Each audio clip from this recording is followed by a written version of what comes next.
ప్రేమలో దాగిన రహస్యం ఎపిసోడ్ 5 వరుణ్ నక్షత్ర beautiful romantic love story. Hello friends, story నచ్చితే తప్పకుండా లైక్ చేసి కామెంట్ చేయండి. అలాగే వేరొక ఛానల్ వాళ్ళు ఈ స్టోరీని కనుక ఫాలో అయితే ఆ ఛానల్లో స్టోరీ ఎలా ఉందో తప్పకుండా కామెంట్ చేయండి. స్టోరీలోకి వెళ్ళిపోతాం. అయిపోయిందా నీ అబ్జర్వేషన్? ఇంతకీ ఏం తెలుసుకున్నావు అని వినిపించిన వాయిస్కి నక్షత్ర పక్కకు చూసేసరికి అక్కడ వరుణ్ హ్యాండ్స్ ఫోల్డ్ చేసుకుని చాలా కోపంగా నక్షత్ర వైపు చూసేసరికి నక్షత్ర ఒక్కసారిగా భయంగా 2 అడుగులు వెనక్కి వేస్తుంది. దేవుడా, చచ్చాన్రా, ఇంకా నువ్వు కూడా నన్ను కాపాడలేవు. పోయి ఈ రాక్షసుడి చేతిలో పడ్డాను. అయినా నన్నెప్పుడు చూశాడు? వీడు 4 దెబ్బలు కొట్టగానే వాడేకంగా స్పృహ కోల్పోయాడు. ఇప్పుడు నన్నేం చేస్తాడో ఏంటో అని నక్షత్ర భయంగా విండోలో నుండి మళ్ళీ నెమ్మదిగా లోపలికి చూస్తుంది. లోపల ఉన్న పర్సన్పై వరుణ్ బాడీ గార్డ్స్ వాటర్ కొడుతున్నా కూడా అతనికి స్పృహ రాకపోవడం చూసి నక్షత్రకి ఇంకా భయంగా అనిపిస్తుంది. వీడు నిజంగానే మానవ రూపంలో ఉన్న రాక్షసుడు. నన్ను ఏం చేస్తాడో ఏంటో అని నక్షత్ర మనసులో భయంగా అనుకుంటూ ఉండగా, ఏంటి నాకు తెలియకుండా నా కారు డిక్కీలో ఎక్కి నన్ను ఫాలో అయ్యాను అని చాలా సంబరపడినట్టున్నావు. నువ్వు నా కారు డిక్కీలో ఎక్కేటప్పుడు నేను నిన్ను అబ్జర్వ్ చేశాను. ఈ వరుణ్ ఎవరితో మాట్లాడినా తన మైండ్ మాత్రం తన చుట్టూ ఏం జరుగుతుందో ప్రతిదీ తెలుసుకుంటూనే ఉంటుంది. ఇంతకీ ఏం తెలుసుకున్నావేంటి? నన్ను ఇంత దూరం ఫాలో అయ్యవచ్చు అని వరుణ్ చాలా కోపంగా మాట్లాడుతుంటే, అంటే ఇతని కారులోకి నేను ఎక్కినప్పుడు నన్ను చూశాడా? రాక్షసుడు కావాలని ఇదంతా చేశాడు అని నక్షత్ర మనసులో భయంగా అనుకుంటుంది. ఏదో డౌట్తో నా వెనుక వచ్చావు కదా, చెప్పు, ఎందుకు ఏం తెలుసుకున్నావు ఇక్కడ అని వరుణ్ చాలా కోపంగా మాట్లాడుతుంటే, అది మీరు ప్రియాని ప్రేమించింది నిజం. నిజంగానే మీరు బిజినెస్ స్ట్రెస్లో ఉండి ప్రియాతో కాంటాక్ట్లోకి రాలేదు.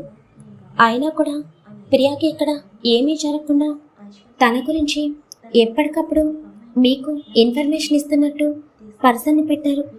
అతనే కదా లోపల ఉంది అని నక్షత్ర నెమ్మదిగా అంటుంటే, పర్వాలేదు, నీ బ్రెయిన్ చాలా షార్ప్గా వర్క్ చేస్తుంది.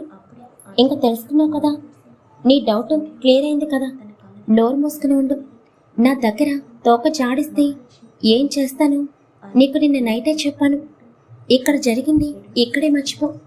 పిచ్చి పిచ్చి వేషాలు వేసి మళ్ళీ ప్రియా దగ్గర వాగితే లోపల ఉన్నవాడి ప్లేస్లో నువ్వుంటావు అని వరుణ్ చాలా సీరియస్గా మాట్లాడుతుంటే నక్షత్ర ఒక్కసారిగా ఉలిక్కపడుతుంది. అర్థమైంది కదా, ఇంటికి వెళ్ళినా కూడా నీ నోటి నుండి ఒక్క మాట కూడా రాకూడదు. ఇక్కడ చూసింది నీ మనసులోనే ఉండిపోవాలి అని వరుణ్ అక్కడ నుండి 2 అడుగులు ముందుకు వేసేసరికి ప్రియకి చెప్తే ఏమవుతుంది అని నక్షత్ర అనగానే వరుణ్ చాలా కోపంగా వెనక్కి తిరుగుతాడు. మీరు కోపంగా చూసినా నేను చెప్పిన దాంట్లో తప్పేముంది? ప్రియకి తెలిస్తే తను ఇంకా చాలా హ్యాపీగా ఫీల్ అవుతుంది కదా. ఈ 2 months కూడా మీరు తనని పట్టించుకోలేదు అని ప్రియ బాధపడింది. కానీ ఎప్పటికప్పుడు తన గురించి తెలుసుకుంటున్నారు అని ప్రియకి చెప్తే ఇంకా హ్యాపీగా ఫీల్ అవుతుంది కదా అని అనుకుంటూ ఉండగా నక్షత్ర మైండ్లో ఏదో తట్టినట్టు వెంటనే వరుణ్ వైపు కోపంగా చూస్తూ ఉంటుంది. సడన్గా నక్షత్ర ఫేస్లో ఎక్స్ప్రెషన్స్ చేంజ్ అయ్యేసరికి వరుణ్ ఏంటి ఆ ఫేస్ ఎక్స్ప్రెషన్స్ అని గంభీరంగా అంటాడు. అవును, నాకు అర్థం కాక అడుగుతున్నాను. మీరు బిజినెస్ స్ట్రెస్లో ఉన్నారు, ఓకే, కానీ ఇక్కడ ఇన్ఫార్మర్ని పెట్టారు ప్రియాని జాగ్రత్తగా చూసుకోమని, ఏదైనా ప్రాబ్లం వస్తే తనకి ఇన్ఫార్మ్ చేయమని. అలాగే ప్రియా గురించి ఎప్పటికప్పుడు తెలుసుకుంటున్నారు. అతనితో మాట్లాడే బదులు అదేదో డైరెక్ట్గా ప్రియాకి బిజినెస్ టెన్షన్లో ఉన్నానని చెప్పి తనతో 2 మాటలు, పోనీ 2 మెసేజ్లు పెట్టినా కూడా తను ఇలాంటి పని చేసి ఉండేది కాదు కదా. ఇతనితో మాట్లాడే టైం కూడా మీకు ప్రియాతో మాట్లాడాలని అనిపించలేదా అని నక్షత్ర కోపంగా అనుమానంగా అడిగేసరికి వరుణ్కి బీపీ అనేది ఒక్కసారిగా రేస్ అవుతుంది నక్షత్ర పాప మాటలకి. వరుణ్ చాలా కోపంగా తన దగ్గరికి అడుగులు వేస్తుంటే, ఇప్పుడు నేను మాట్లాడిన దాంట్లో తప్పేముంది, వీడేంటి ఇంత కోపంగా నా మీదకి వస్తున్నాడు అని నక్షత్ర అనుకుంటూ ఉండగా వరుణ్ నక్షత్ర దగ్గరికి చాలా కోపంగా వచ్చి నక్షత్ర షోల్డర్స్ దగ్గర తన 2 చేతులతో గట్టిగా పట్టుకునేసరికి ఏం చేస్తున్నారు అని నక్షత్ర భయంగా అంటుంది. నీ అతి తెలివి నా దగ్గర ప్రదర్శించాలని చూడకు. ఇక్కడ జరిగింది మర్చిపోమని చెప్పాను. ప్రియాకి ఏం తెలియకూడదని చెప్పాను. అంతేకాని ఈ 2 months నేను ప్రియాతో ఎందుకు కాంటాక్ట్ అవ్వలేదు, ఓన్లీ వాడితో కాంటాక్ట్లో ఉన్నాను అని పిచ్చి పిచ్చి వాగుడు వాగావు అంటే చెప్పాను కదా, వాడి ప్లేస్లో కాదు. ఈసారి డైరెక్ట్గా నేను కొట్టిన దెబ్బలకి కోమాలోకి వెళ్ళిపోతావు. అనవసరంగా నా ఈగోని ప్రతిసారి రెచ్చగొడుతున్నావు. ఇదే నీ ప్లేస్లో వేరే అమ్మాయి ఉండుంటే ఈ పాటికి చచ్చి శవమై కార్యక్రమాలు కూడా పూర్తయిపోయేవి. పిచ్చివాగుడు వాగితే చంపేస్తాను, అర్థమైందా అని వరుణ్ ఇంకా తన షోళ్ళపై పట్టు పెంచుతుంటే నక్షత్రకి ఒక్కసారిగా ఆ పెయిన్ భరించలేక కళ్ళల్లోకి నీళ్లు తిరుగుతాయి. వరుణ్ చిరాకుగా నక్షత్రాన్ని పక్కకి తోసేసి అక్కడి నుండి ముందుకి అడుగులు వేస్తాడు. ఛా, అసలు వీడు ఎలాంటివాడు? ఒక పక్క ప్రియా అంటే ప్రాణం ఉన్నట్టు బిహేవ్ చేస్తున్నాడు, మరో పక్క నన్ను టార్చర్ చేస్తున్నాడు. ఒక అమ్మాయికి అంత ఇంపార్టెన్స్ ఇస్తున్నాడు, ఇంకొక అమ్మాయికి నరకం అంటే ఏంటో చూపిస్తున్నాడు. తను ప్రేమించిన అమ్మాయి మాత్రమే అమ్మాయినా, నేను అమ్మాయిని కాదా? అయినా ఇప్పుడు నేను అడిగిన దాంట్లో తప్పేముంది? వాడెవరితో మాట్లాడే బదులు డైరెక్ట్గా ప్రియాతో మాట్లాడితే ప్రియా సూసైడ్ చేసుకునేది కాదు కదా అని అడిగాను. అంతే కదా, ఆ మాత్రం దానికి నన్ను ఇంతలా బాధ పెట్టాలా అని నక్షత్ర తన షోల్డర్స్ చూసుకుంటుంటే దానిపై వరుణ్ 5 చేతివేళ్ళు కూడా స్పష్టంగా కనిపిస్తుంటే నక్షత్ర బాధగా కళ్ళు మూసుకుంటుంది. తర్వాత నక్షత్ర తన కన్నీళ్ళని తుడుచుకుని, ఇవన్నీ నీకు కొత్తవి కాదు కదా నక్షత్ర, ఇది వరకు మీ అత్తయ్య చేతిలో దెబ్బలు తిన్నావు, ఇప్పుడు వీడి చేతిలో. నా జీవితమే అంతే అనుకుంటా. అయినా నేను ప్రియ విషయంలో వీడిని అస్సలు వదిలిపెట్టను. అసలు ఇతని వెనుక ఉన్న రహస్యం ఏంటో తెలుసుకుంటాను. ఇతను ప్రియని ప్రేమిస్తుంటే ఆ ప్రేమలో దాగిన రహస్యం తప్పకుండా తెలుసుకుంటాను అని నక్షత్ర తన చున్నీని సరిగ్గా అడ్జస్ట్ చేసుకుని అక్కడి నుండి వరుణ్ కారు దగ్గరికి వెళ్తుంది. వరుణ్ సీట్లో కూర్చుని సీటు వెనక్కి వాలి కళ్ళు మూసుకుంటాడు. తన కళ్ళల్లో ఎన్నో జ్ఞాపకాలు, ఎన్నో దృశ్యాలు మెదులుతుంటే వరుణ్ అలాగే ఆలోచనలోకి వెళ్ళిపోతాడు. ఇంతలో తన పక్కనే ఉన్న డోర్ ఓపెన్ అవ్వడం గమనించగానే వరుణ్ తన కళ్ళని టక్కున ఓపెన్ చేసి పక్కకు చూసేసరికి నక్షత్ర తనకేమీ తెలియదు అన్నట్టు వరుణ్ పక్కనే ఉన్న సీట్లో వచ్చి కూర్చుని డోర్ దగ్గరికి వేస్తుంటే, నువ్వేంటి ఇక్కడ అని వరుణ్ చాలా సీరియస్గా మాట్లాడతాడు. ఇందాకైతే మీకు తెలియదు కదా అని చెప్పి వెనుక డిక్కీలో కూర్చుని ఆ డిక్కీలో ఊపిరాడక నానా అవస్థలు పడ్డాను. ఇప్పుడు ఎలాగో నేను మిమ్మల్ని ఫాలో అయ్యాను అని తెలుసుకున్నారు కదా, ఇంకా డిక్కీలో కూర్చుని ఏం చేస్తాను? నా వల్ల కాదు, నేను ఇక్కడ కూర్చుంటాను అని నక్షత్ర కోపంగా మాట్లాడుతుంటే, పిచ్చి పట్టిందా నీకు? ఇప్పటి వరకు నా పక్కన ఏ అమ్మాయి కూడా కూర్చోలేదు, అలాంటిది నువ్వు నా కారులో అని వరుణ్ పళ్ళు కొరుకుతూ గట్టిగా మాట్లాడుతుంటే ఎందుకు ప్రతిసారి అంత గట్టిగా అరుస్తూ ఉంటారు? మీకేమన్నా బీపీ ఉందా ఏంటి? బీపీ ఉంటే టాబ్లెట్స్ వేసుకోవాలి కానీ ఇలా నాపై అరవకూడదు అని నక్షత్ర చాలా కూల్గా చెప్తుంటే వరుణ్కి చాలా చిరాకుగా అనిపిస్తుంది. చూడు అని వరుణ్ తన చేతిని నక్షత్ర వైపు చూసి చెప్తుంటే, చూస్తున్నాను, అన్నీ గమనిస్తున్నాను, ఇంకా తమరు కారు స్టార్ట్ చేయండి. నాకు తెలిసి ప్రియ ఆల్రెడీ స్టార్ట్ అయి ఉంటుంది. ఇందాక మీరే అన్నారు కదా ప్రియకి ఏమీ తెలియకూడదని, అలాంటప్పుడు మనం ప్రియ వచ్చే ముందే ఇంటికి వెళ్ళడం బెటర్ అని నా ఒపీనియన్.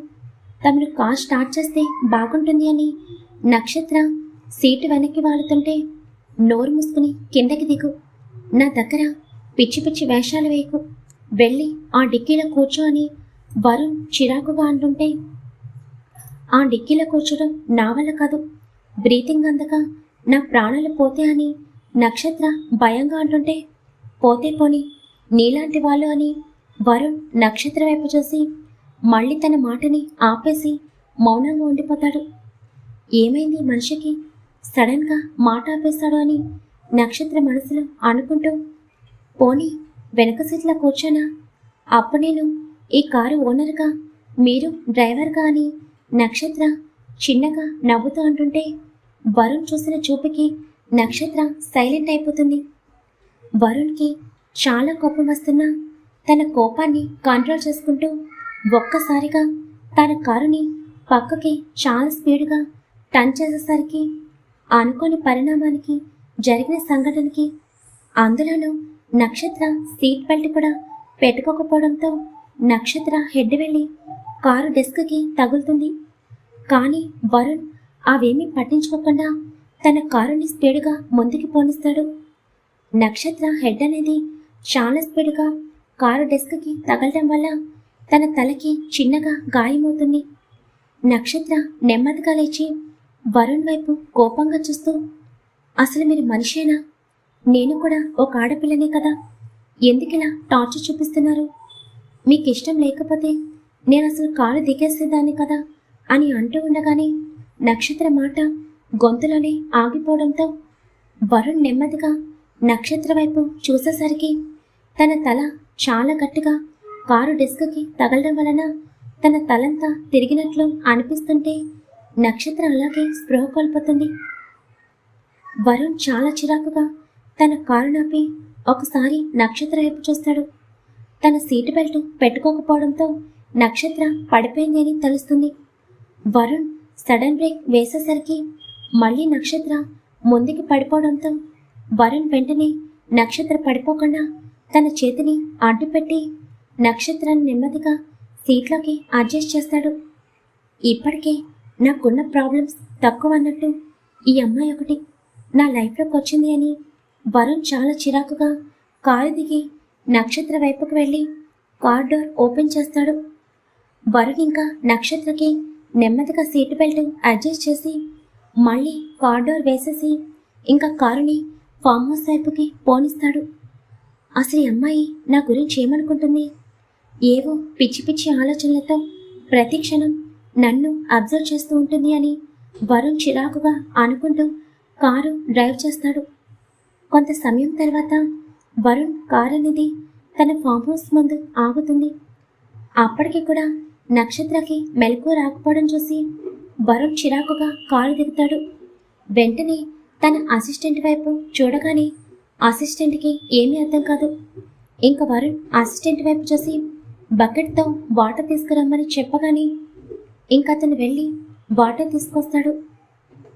వరుణ్ కార్డర్ ఓపెన్ చేసి ఫోర్స్గా నక్షత్ర ఫేస్పై వాటర్ కొట్టేసరికి నక్షత్ర ఒక్కసారిగా ఉలిక్కిపడి నెమ్మదిగా కళ్ళు తెరిచి ఎదురుగా చూసేసరికి వరుణ్ తన వైపే కోపంగా చూస్తూ, అసలు ఎవడు నన్ను ఫాలో అవ్వమని చెప్పాడు నీకు? నీ ఇష్టం వచ్చినట్టు చేస్తున్నావు. ఇంకొకసారి నా వెనుక వచ్చావంటే నా ట్రీట్మెంట్ వేరే విధంగా ఉంటుంది అని చెప్పి అక్కడి నుండి ముందుకి అడుగులు వేస్తుంటే నక్షత్రకి మాత్రం ఇంకా తన తలంతా చాలా భారంగా అనిపిస్తూ ఉంటుంది. అసలు తనకేమైందో గుర్తుకు తెచ్చుకుంటుంది. నక్షత్ర నెమ్మదిగా ఫ్రంట్ మిర్రర్లో చూడగానే తన తలకి గాయం అవ్వడం చూసి రాక్షసుడు కావాలని కారుని అంత ఫోర్స్గా పక్కకి టర్న్ చేసి నాకు గాయం చేసిందే కాకుండా ఒక ఆడపిల్లనని కూడా చూడకుండా స్పృహలో లేని నన్ను ఇలా బకెట్ వాటర్ తీసుకొచ్చి మరీ కొట్టాడు.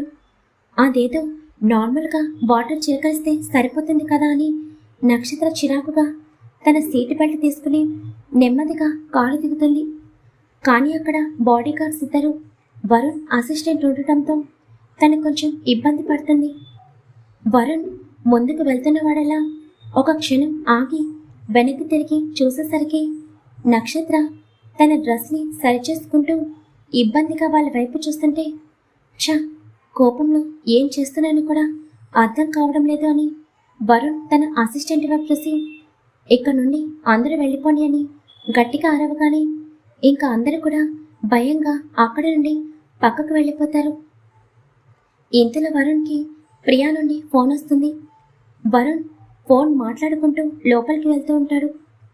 వరుణ్, నేను ప్రియని ఆఫీస్లో లీవ్కి అప్లై చేశాను, ఓకే చెప్పారు. నువ్వు ఇంటికి వచ్చేసావా?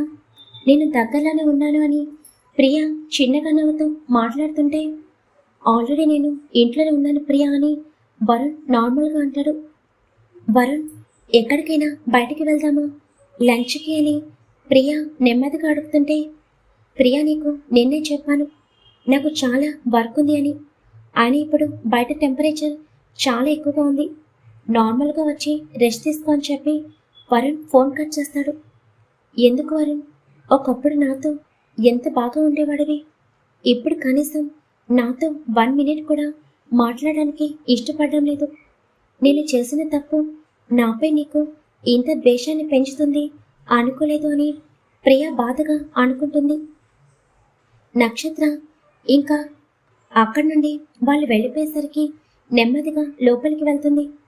వరుణ్ తన రూమ్లోకి వెళ్ళి ల్యాప్టాప్ తీసుకొచ్చి సోఫాలో కూర్చుని వర్క్ చేసుకుంటుంటే రాక్షసుడు నా తలకి గాయం చేసి ఎంత ప్రశాంతంగా వర్క్ చేసుకుంటున్నాడు, పైగా నన్ను అని నక్షత్ర కోపంగా వరుణ్ వైపు చూస్తుంటే చూసింది చాలు, వెళ్ళు ముందు ఈ అవతారం మార్చుకో, వెళ్ళి డ్రెస్ చేంజ్ చేసుకో, చూడలేక చస్తున్నాను అని వరుణ్ చిరాకుగా అంటుంటే అసలు ఇదంతా మీ వల్లే, చిన్న వాటర్ బాటిల్ తీసుకుని నా ఫేస్పై వాటర్ కొడితే సరిపోతుంది కదా, అంత పెద్ద బకెట్తో వాటర్ తీసుకొచ్చి మరి నన్నిలా పూర్తిగా తడపాలా అని నక్షత్ర కోపంగా వరుణ్ దగ్గరికి స్పీడ్గా అడుగులు వేస్తూ తన కాళ్ళకున్న వాటర్ ఫ్లోర్పై పడగానే ఒక్కసారిగా జారి వెనక్కి పడిపోతుంటే వరుణ్ తన దగ్గరికి వచ్చిన నక్షత్ర చేతిని గట్టిగా పట్టుకుంటాడు.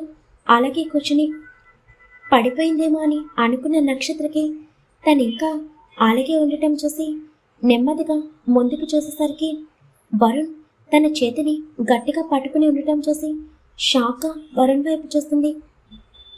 వరుణ్ ఒకసారి నక్షత్ర వెనుక చూసి స్పీడ్గా నక్షత్ర చేతిని పక్కకి లాగి ఒక్కసారిగా తన చేతిని వదలగానే నక్షత్ర వెళ్ళి సోఫాలో పడిపోతుంది.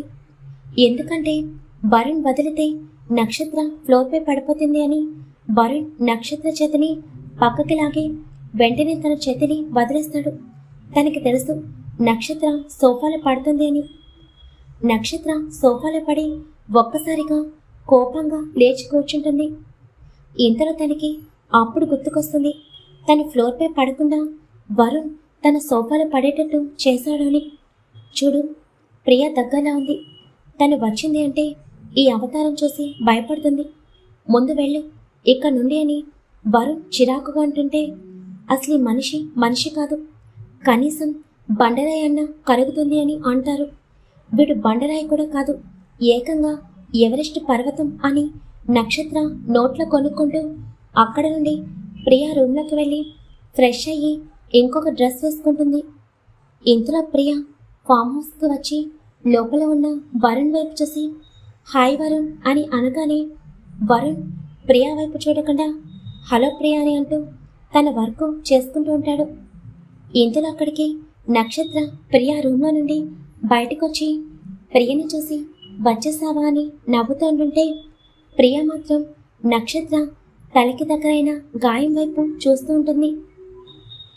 ప్రియా పరుగున నక్షత్ర దగ్గరికి వెళ్ళి నక్షత్ర ఏమైంది, ఈ తలకి గాయం ఏంటి అని ప్రియా భయంగా అంటుంటే నక్షత్ర వెంటనే వరుణ్ వైపు చూస్తుంది. వరుణ్ మాత్రం ఏమీ తెలియనట్టు తన వర్క్ చేసుకుంటుంటాడు. కానీ నక్షత్ర ఏం చెప్తుందా అన్న ఆలోచన తన మైండ్లో తిరుగుతూ ఉంటుంది. ప్రియా ఎందుకంత టెన్షన్ పడుతున్నావు, చిన్న గాయమే అని నక్షత్ర నవ్వుతూ అంటుంటే ముందు నువ్వు ఇలా వచ్చి కూర్చో అని చెప్పి ప్రియా కంగారుగా లోపలికి వెళ్ళి ఆయింట్మెంట్ తీసుకుని వచ్చి నక్షత్ర తలకైన గాయం దగ్గర అప్లై చేస్తుంది. అసలు ఏమైంది, నువ్వు మార్నింగే ఫ్రెష్ అయ్యావు కదా, మళ్ళీ ఇంకొక డ్రెస్ వేసుకున్నావేంటి అసలు తల్లికి గాయం ఎలా అయింది అని ప్రియ అడుగుతుంటే తన కళ్ళల్లో కూడా కన్నీళ్ళు వచ్చేస్తాయి. ప్రియ బాధపడడం చూసిన వరుణ్ ఒక క్షణం కళ్ళు మూసుకుంటాడు. ప్రియ, ఎందుకు ఏడుస్తున్నావు? చిన్న దెబ్బే కదా, ముందు నువ్వు ఏడవటం ఆపు. నాకేమీ కాలేదు. అసలు ఏం జరిగిందంటే అని నక్షత్ర ఏదో చెప్పబోతుండగా నీ ఫ్రెండ్ గార్డెన్లో పడిపోయింది. తను పడిన ఫోర్స్కి తన తలకి గాయం తగిలింది, అందుకే డ్రెస్ చేంజ్ చేసుకుంది అని వరుణ్ చెప్పగానే నక్షత్ర వరుణ్ వైపు నోరు తెచ్చి మరీ ఆశ్చర్యంగా చూస్తూ ఉంటుంది. అయితే వరుణ్ చెప్తూ ఉండటంతో అప్పుడు ప్రియ నక్షత్ర వైపు చూడదు, వరుణ్ వైపు చూస్తుంది. అమ్మ రాక్షసుడు క్షణంలో భలే కథల్లేశాడు కదా అని నక్షత్ర కోపంగా తన పళ్ళు నవ్వుతూ వరుణ్ వైపు కోపంగా చూస్తూ ఉంటుంది. సరిపోయింది. స్టోరీ ఎలా ఉందో లైక్ చేసి తప్పకుండా కామెంట్ చేయండి. అలాగే ముందు ముందు వరుణ్ నక్షత్ర సీన్స్ అనేవి ఇంకా చాలా బాగుంటాయి. ఇంకా ప్రియ విషయం అనేది తర్వాత రివీల్ అవుతుంది. ప్రియ ఏమీ బాధపడదు. చాలామంది ప్రియ గురించి ఆలోచిస్తున్నారేమో అనుకుంటున్నాను. అలాంటిదేమీ లేదు. ప్రియ ఎప్పుడు కూడా సంతోషంగా ఉంటుంది.